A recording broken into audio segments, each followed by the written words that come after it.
will be discussing the Scopes trial. According to course guidelines, historians must be objective and honest in their investigations. Fundamentalist modernist controversies can be seen throughout early American history and religious circles. According to our textbook by Mark Knoll, one fundamentalist, William Jennings Bryan, found himself in a battle with defense attorney Clarence Darrow representing the modernists in the famous Scopes trial in Dayton, Tennessee, in a campaign against evolution. According to a piece done by Raymond Hill on Liberty University's database on the issues and controversies in American history, the Scopes Monkey trial was focused on the Butler Act, which states that, quote, "It shall be unlawful for any teacher to teach any theory that denies the story of the divine creation of man as taught in the Bible," end quote. But at the center of the issue were two larger questions, that being, was Tennessee high school biology teacher John T. Scopes' intellectual rights violated by being forbidden to teach evolution? And does the state of Tennessee have the right to determine what is taught in public classrooms? Central to the issue was the intellectual freedom versus government authority. However, in the press, the case was a clash of the theory of evolution, modernist view, or divine creation, fundamentalist view. Scientists and educators were concerned that the Butler Act, passed in Tennessee, would spread, and attempts to keep evolution from public schools would spread to other states. This prompted the ACLU to challenge the law, and Scopes volunteered, after being pressured, to be its test case. One of the most famous defense attorneys in America at the time, Clarence Darrow, the self-professed agnostic, met prosecutor William Jennings Bryan, the Christian fundamentalist, to argue the issue. Bryan was a leader of the fundamentalist movement that professed to take a literal view of the Bible. 11 of the 12 juries selected were devoted churchgoers. 9 modernist scientists and 4 modernist clergymen were listed as expert witnesses for the defense. The defense centered around 3 issues. The Butler Act violated the First Amendment of the Constitution.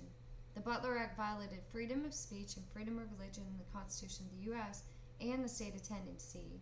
And it violated a provision in Tennessee's Constitution which required lawmakers to, quote, "cherish science," end quote, in its public education.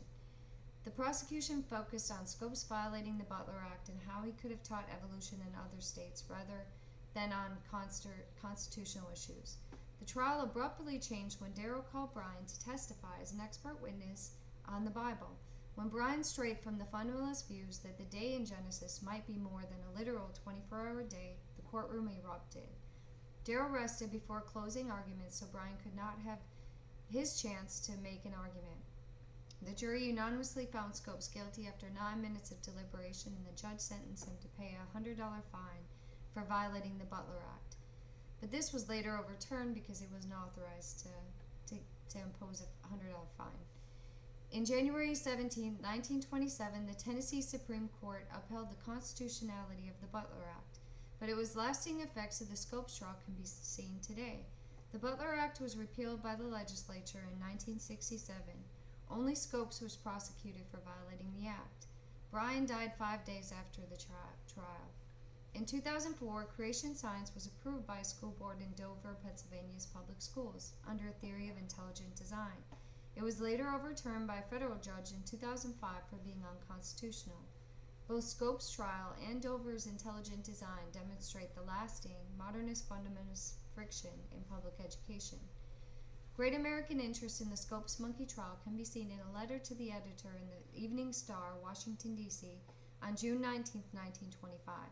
In the letter, W.M.D. Patterson quotes the Butler Act in its letter and writes, quote, "To teach instead that man has descended from a lower order of animals is an attempt to establish a Christian religion in this country by law, therefore in violation of the First Amendment to the Constitution," end quote. He further goes on to state that the doctrine of evolution is a framework of all natural sciences, and it's the hope of mankind and part of the law of growth and progress and optimism.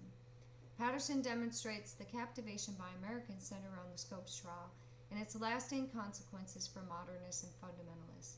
He even states, quote, "Only by working with the law of nature disclosed by science can we control our destiny," unquote. Patterson in his letter also blames orthodox or fundamentalists for preventing inquiry sooner and preventing the progression of science. He also acknowledges the great public interest in the trial. In reading Darrow's July 21, 1921 request for guilty verdict from the jury, It demonstrated his desire to have a higher court decide the matter to set a precedence. The guilt of Scopes in his defense and the charges against him seemed to be a lesser concern to Darrow than the greater, far more reaching implications of the trial. In his original crust is attached in the abstract and is worth reading, as it emphasizes that the Scopes trial had little to do with Scopes, but it was a collision of the fundamentalists and the modernists in the battlefield of public education.